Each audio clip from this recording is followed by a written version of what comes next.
Bismillahirrahmanirrahim. Alhamdulillahi rabbil alamin. Wa bihi nasta'inu ala umurid dunya waddin. Wassalatu wassalamu ala asyrafil anbiya'i wal mursalin, Sayyidina wa habibina wa syafi'ina wa maulana Muhammadin wa ala alihi wa ashabihi ajma'in, amma ba'du. Rabbi shrah li sadri wa yassir li amri wa hlul 'uqdatam min lisani yafqahu qawli. Qala al-imam al-muallif rahimahullahu ta'ala wa adama naf'a bihi wa bi 'ulumihi wa bikum fid dharain amin. Al-wazifatul ula asyafaqatu 'alal muta'allimi wa ijra'uhu majral waladi. Al-wazifatul ula asyafaqatu 'alal muta'allimi wa ijra'uhu majral waladi. Liqaulihi sallallahu alaihi wasallama, innama ana lakum kal walidi liwaladihi.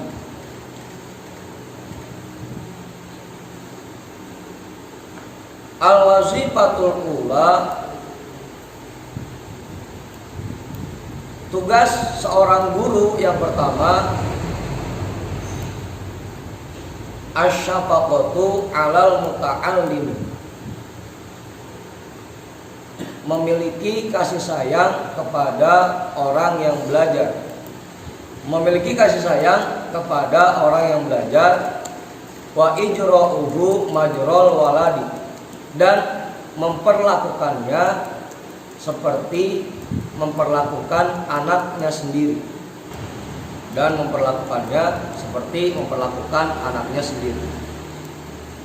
Liqaulihi sallallahu alaihi wasallam, innama ana lakum kal walidi liwaladihi.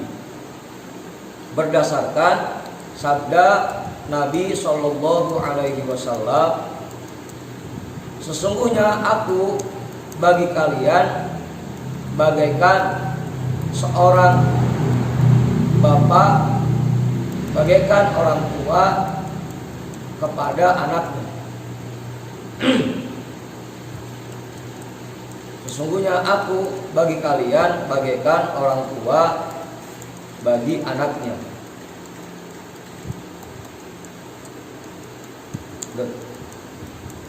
Ya meskipun yang belajarnya kayak beda, udah tua,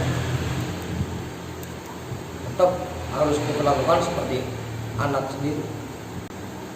Dan yang belajar juga harus mengakui itu, bahwa gurunya adalah orang tua. Sebagaimana kita menghormati orang tua kita, begitupun kita menghormati guru kita. Jadi orang gurunya menganggap yang belajar sebagai anaknya, dan yang belajar pun menganggap gurunya seperti orang tua.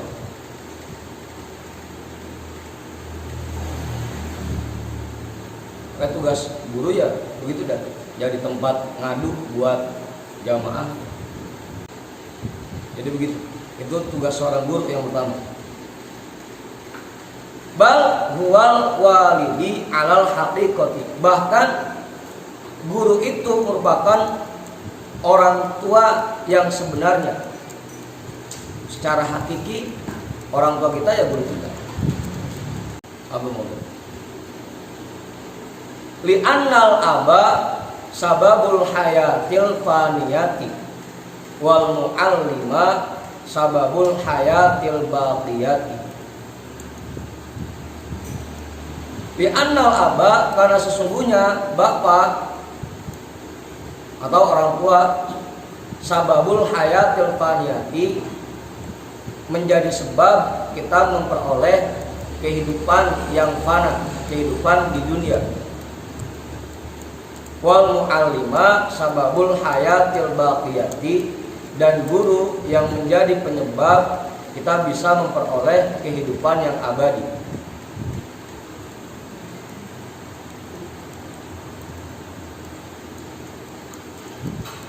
Dengan adanya orang tua kita bisa hidup di alam dunia ini, dan dengan adanya bimbingan dari guru kita bisa hidup abadi di akhirat nanti.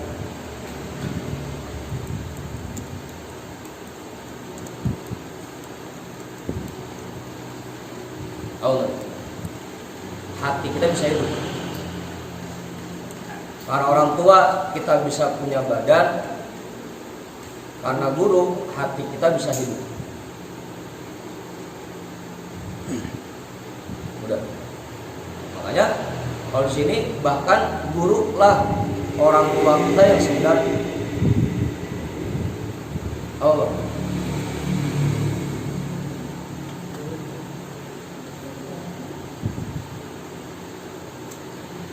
Walidzalika yuqaddamu haqquhu ala haqqil abawaini. Berdasarkan penjelasan yang demikian, maka didahulukan hak guru dibanding hak orang tua. Didahulukan kewajiban kita kepada guru dibanding kewajiban kita kepada kedua orang tua. Sampai nilai infak pun berbeda kan.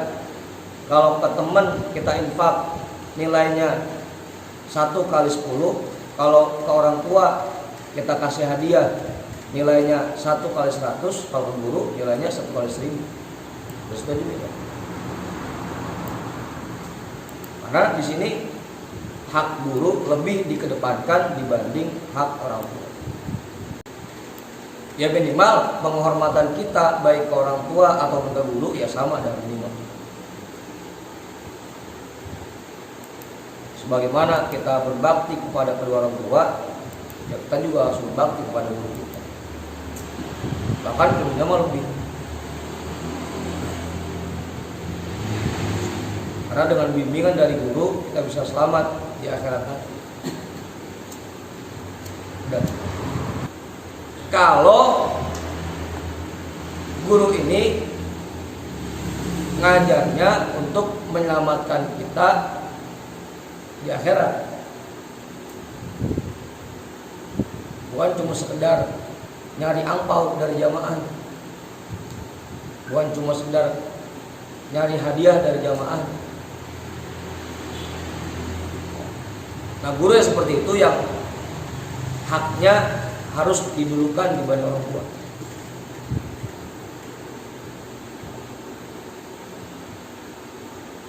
Fa amma ta'limu ala qasdid dunya fa huwa halakun wa ihlakun.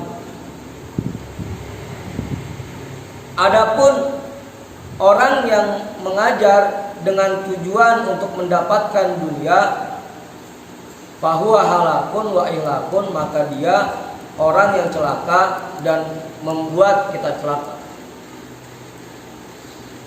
Oh. Hah? Ya, iya.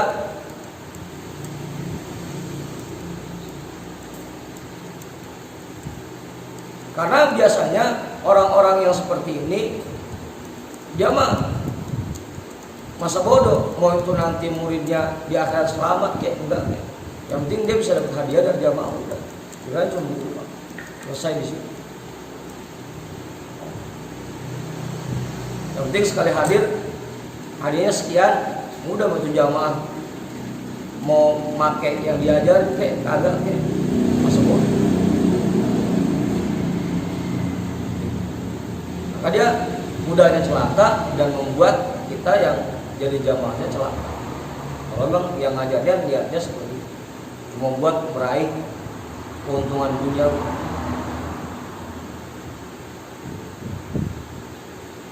Udah. Tadi hak guru yang harus didulukan dibanding hak orang tua kalau memang mengajarnya untuk menyelamatkan kita di akhirat, bukan untuk mendapatkan keuntungan.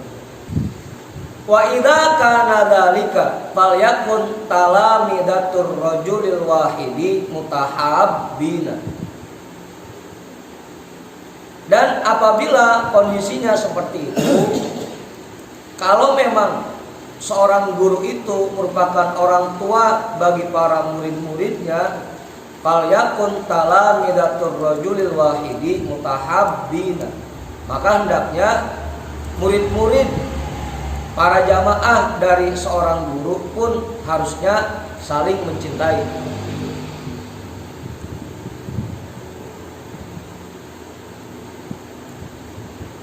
Jangan sampai ada jamaah yang saling membenci. Karena guru merupakan orang tua kita, ya berarti kita sama teman-teman satu majlis ya saudara semua. Anggap aja abang sama adik. Jangan sampai ada yang saling benci, harus saling mendukung-mendukung. Harus saling dorong-mendorong. Dorong-dorong aja. Harusnya seperti itu, harusnya. Jika memang keadaannya guru itu bagaikan orang tua bagi jamaahnya, bagi orang yang belajar, maka hendaknya orang yang belajar itu saling mencintai. Sesama teman di majlis ya harus saling mencintai. Jangan sampai main gede-gedegan. Jangan sampai ada permusuhan di antara jamaah.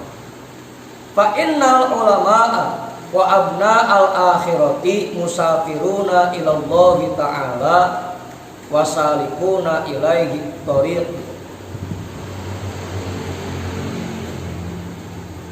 Wasalikuna ilaihi thariq.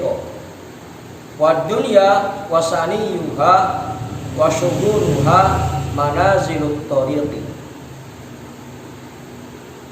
Wa tarafutu bainal musafirina min baladin ila baladin yujibut tahabbuba wat tawadduda.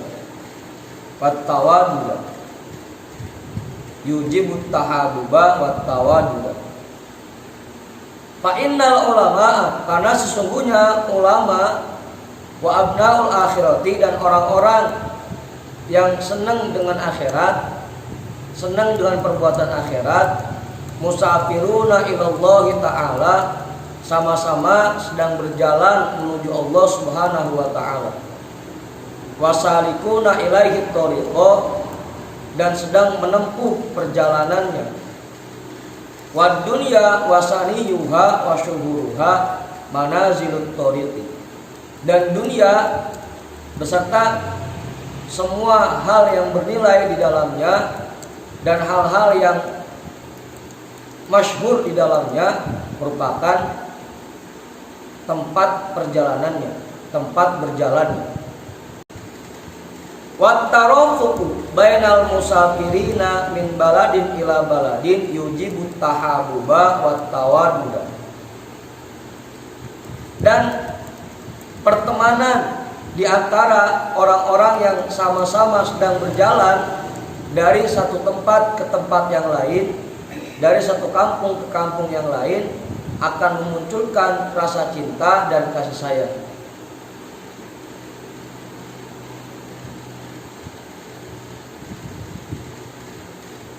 Ya, kita ini sama-sama lagi berjalan menuju Allah, harusnya muncul saling mencintai dan saling menyayangi di antara kita.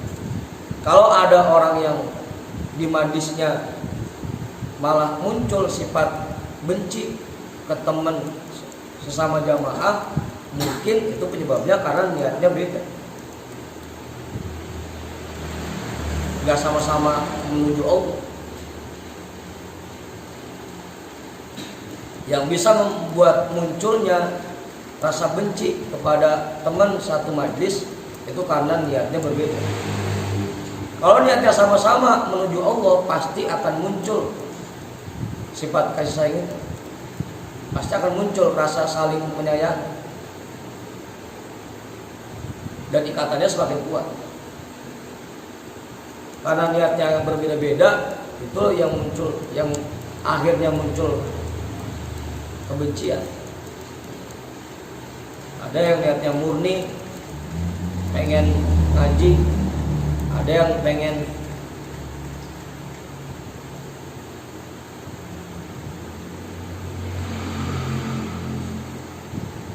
apa baru? Ada yang pengen kenal sama gurunya. Ada yang cuma sekedar hadir doang. Ada yang cuma ikut-ikutan. Ada yang niatannya biar nanti pas acara bisa ngundangnya, gampang ngundangnya, macam-macam. Perbedaan niat itu yang akhirnya memunculkan kebencian di antara sesama jamaah. Kalau niatnya sama, satu niat semuanya, satu visi, satu misi, satu tujuan, pasti akan muncul ikatan yang kuat dan saling menyayangi.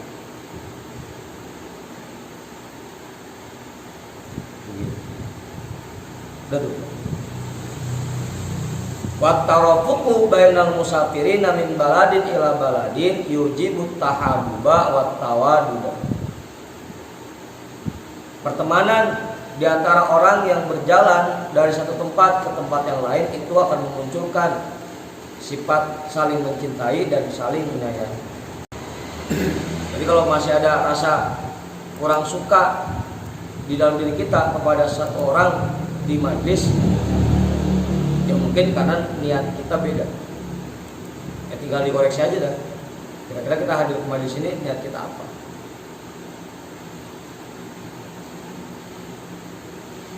Pakai pas safaru ilallahi ta'ala wal firdausil a'la wala dhiqa fihi.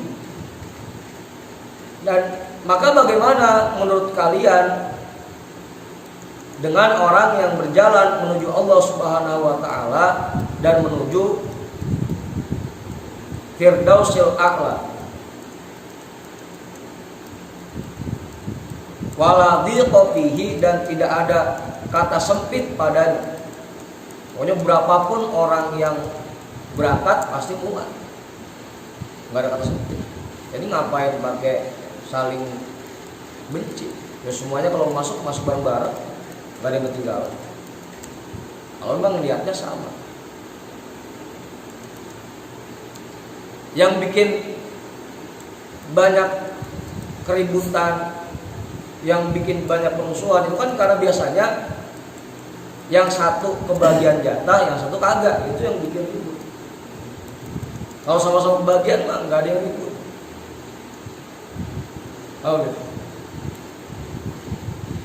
Bang Tony sama Oman misalnya ditunjuk jadi panitia zakat, dua-duanya kebagian sama, nggak bakal ribut. Yang ribut biasanya Oman dapat gedean, Bang Tony dapat kecilan, itu yang ribut. Oh.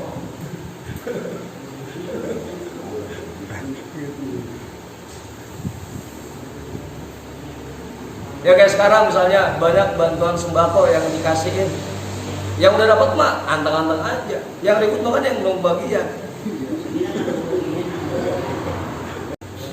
Surga itu luas, nggak ada kata sempitnya, semuanya bisa masuk, nggak pakai takut nggak kebagian jatah, semuanya kebagian, bisa masuk semua. Jadi ngapain timbul permusuhan?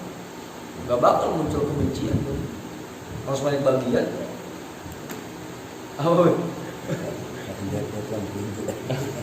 kali kalau dalam perjalanan biasa mah bisa muncul itu. Kalau sama-sama menuju Allah, emang semuanya bisa sampai, ya pasti nggak bakal muncul itu. Nah, kalaupun masih muncul kebencian di antara sesama jamaah, itu mungkin karena niatnya berbeda. Namun biasanya begitu, munculnya sifat hasud, munculnya sifat benci, dendam, itu penyebabnya cuma satu, anak kurang bagiannya.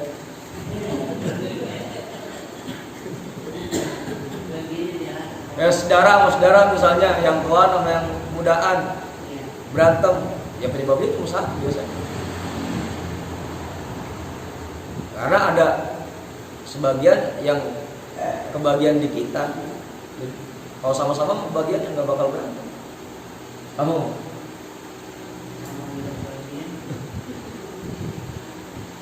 Karena kita juga dulu sering dengar cerita banyak komplotan-komplotan maling yang akhirnya saling membunuh.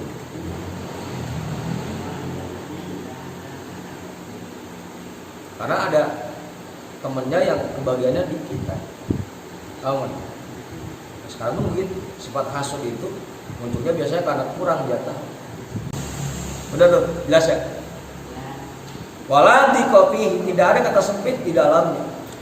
Makanya pasti akan muncul saling cinta dan saling kasih sayang. Karena pasti semuanya kebagian jatah. Enggak ada yang ketinggalan. Falyakun ba'idan minat tanafusi wat tazahum. Maka hendaknya sesama jamaah itu, murid-murid yang belajar ke guru itu menjauhkan dirinya dari persaingan dan pertentangan. Apa yang mau disaingin emang semuanya kebagian sama. Kalau amin. Cukup. Liqaulihi ta'ala innamal mu'minuna ikhwatun. Berdasarkan firman Allah Subhanahu wa taala, sesungguhnya orang mukmin itu saling bersaudara. Yang pertama ya, tugas seorang guru yang pertama bersikap kasih sayang kepada orang yang belajar dan menganggapnya bagaikan anak. Begitupun sebaliknya, murid pun, jamaah pun harusnya menganggap gurunya sebagai orang tuanya. Dan sesama jamaah di majlis yang bagikan saudara. Makanya harusnya saling tolong menolong, saling bantu, saling mencintai dan saling menyayangi. Udah jelas. Contohnya namanya. Ya kalaupun masih ada rasa benci kepada salah satu orang di jamaah, berarti niatnya belum sama, tujuannya belum nyata, belum satu tujuan.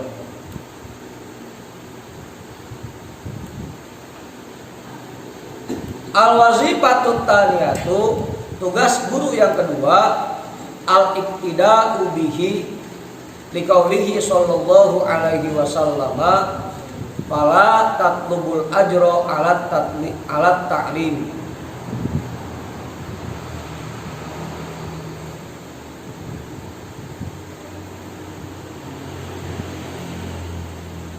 Tugas seorang guru yang kedua bahwa dia mengikuti perjalanan Rasulullah dengan tidak mengharapkan imbalan ataupun balasan upah dari orang yang diajarkannya. Liqaulihi sallallahu alaihi wasallam, berdasarkan sabda Nabi sallallahu alaihi wasallam, fala tatlubul ajra alat ta'lim. Maka janganlah kamu meminta upah dari mengajarmu. Ya makanya kan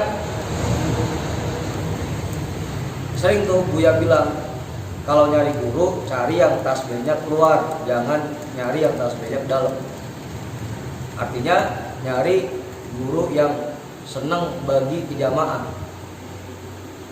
Jangan nyari guru yang senang minta sama jamaah.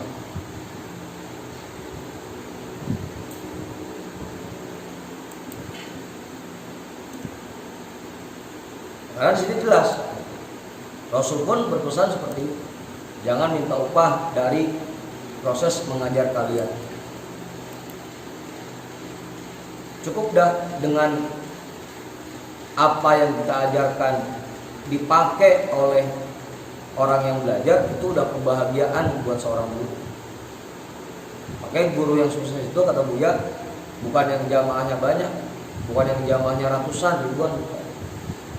Guru yang sukses itu bukan guru yang jamaahnya banyak, tapi guru yang sukses adalah guru yang ajarannya dipakai oleh jamaah. Itu yang sukses. Karena dengan apa yang diajarkan dipakai oleh jamaahnya, itu udah kebahagiaan yang gak bisa digambarkan dengan kata-kata. Dan dari apa yang dipakai oleh jamaahnya, guru pun udah kebahagiaan. Qala Allah Ta'ala, Allah Subhanahu wa Ta'ala berfirman, la nuridu minkum jazaa'an wala syukura. Kami tidak menginginkan imbalan, juga tidak menginginkan ucapan terima kasih dari kalian.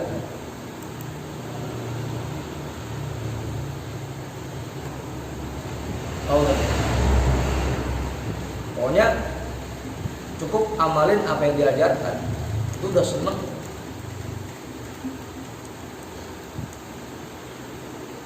Kalau yang diajarin bisa dipahami kemudian dipakai dalam kehidupan sehari-hari, itu guru seneng banget.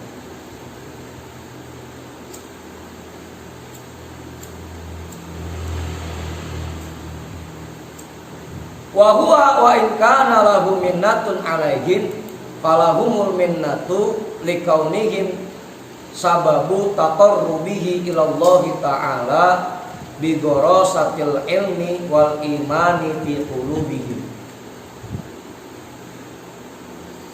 Itu semua sekalipun seorang guru itu menerima anugerah dari Allah, falahumul minnatu likaunihim sababu taqarrubihi ilallahi ta'ala.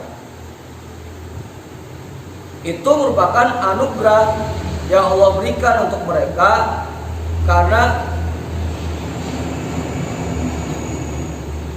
guru itu menjadi sebab seseorang bisa mendekatkan diri kepada Allah.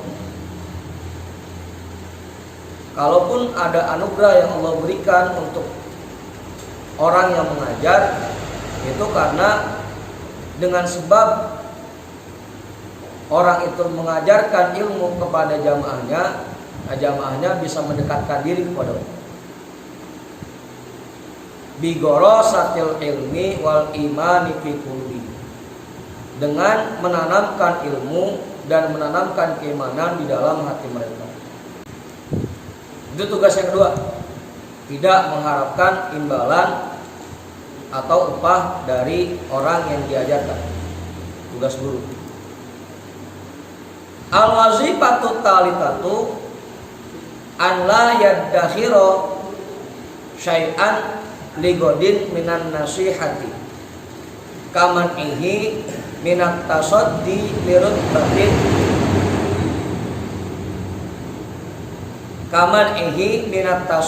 lirutbatin qabla istihqaqiha wal khawdi fil ilmil khafiyyi qabla ihkamil jali.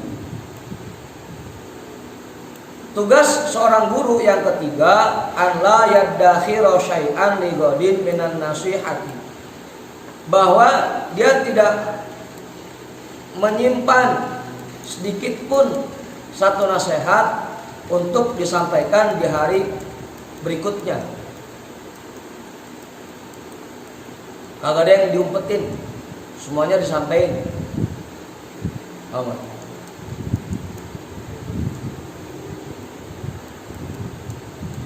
Kaman ihi minat tasaddi lirubbatin qabla istihqaqiha, seperti dia melarang muridnya untuk menapaki satu tingkatan sebelum dia layak mengerjakannya. Enggak boleh. Udah, buat kita mau belajar fikih dulu, tasawuf mah nanti kalau fikihnya udah rapi, itu nggak boleh. Guru nggak boleh begitu.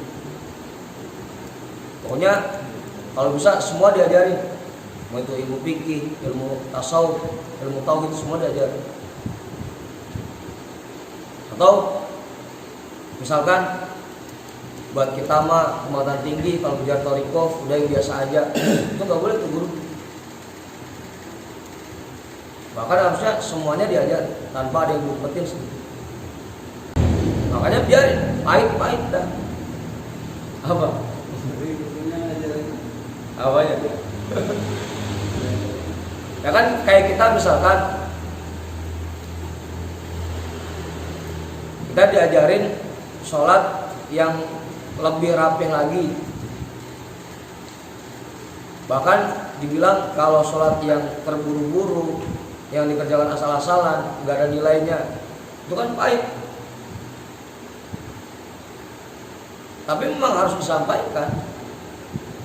Nggak boleh seorang guru bilang, udah sholat mah yang penting rukun-rukunnya dikerjain. Nggak boleh. Itu udah sah. Ya kayak dokter aja dah kemarin. Biarpun obat itu pahit, ya tetap dikasih buat yang berobat. Kecuali buat bocah dah, emang dia mah dikasihnya sirup yang manis dulu. Awan, nggak boleh.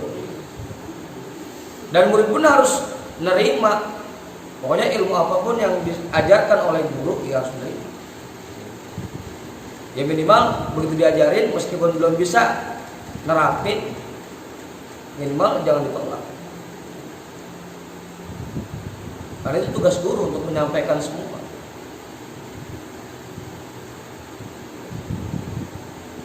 Dan wal khawdi fil ilmil khafiyyi qabla ikamil jali, dan melarang jamaahnya untuk mendalami ilmu hati sebelum menerapkan hukum-hukum lahir, hukum-hukum yang nyata.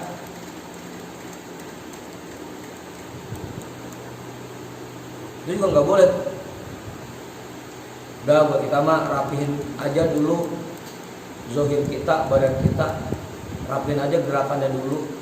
Masalah semua belakangan nggak boleh. Pokoknya harus disampaikan semuanya. Mau itu pahit, yang manis, yang pahit, semuanya harus disampaikan. Tugas guru. Dan jamaah yang dengarnya ya jangan ditolak. Emang udah tugas guru buat nyampaikan. Satu lagi. Ujung satu ya. Al-wazifatur rabi'atu, tugas seorang guru yang keempat, nashul muta'allimi wa man'uhu minal akhlaqid dhamimati la bitariqit tasrihi balid ta'ridi. Fa inna tasriha yahtaku hijabal haibati. Tugas seorang guru yang keempat, nashul muta'allimi wa man'uhu minal akhlaqid dhamimati, memberikan nasihat kepada orang yang belajar dan melarangnya dari akhlak-akhlak yang tercela.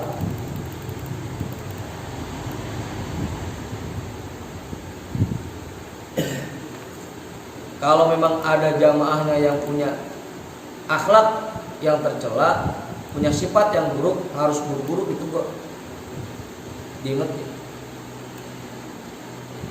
Itu tugas guru. La bitariqit tasrihi, bukan hanya dengan cara menjelaskan, bukan hanya dengan ucapan, balit ta'ridi, bahkan harusnya dengan mencontohkan. Oh, balik lagi yang ke satu. yang satu, yang mana? Enggak, cuma nyampe. Yang satu mah tadi bersikap kasih sayang. Oh iya, berarti yang ada. Oh, bukan cuma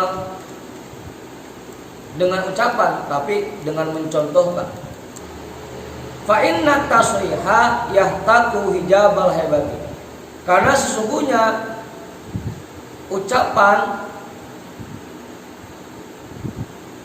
bahasa kitanya mungkin ngomel kalau di sini ya, bukan hanya dengan omelan. Karena sesungguhnya ucapan yahtaku hijabal haibati akan merobek hijab kehebatan seorang guru. Ya kayak anak aja dah. Anak kalau sering diomelin sama orang tuanya, bukan malah dengerin, malah kebal. Wa yang bagi ayastaqima huwa tumma yutalibuhu bil istiqomati, tumma yutalibahu bil istiqomati. Sebaiknya seorang guru menerapkan istiqomah terlebih dulu pada dirinya, baru kemudian memerintahkan jamaahnya untuk istiqomah.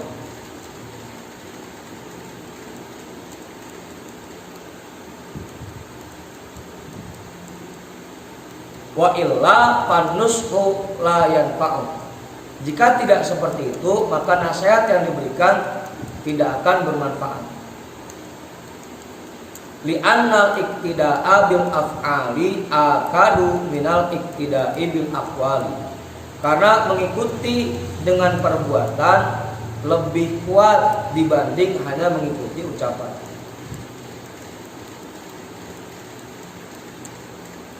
Jamaah akan lebih mengikuti perbuatan gurunya dibanding hanya cuma sekedar ucapan.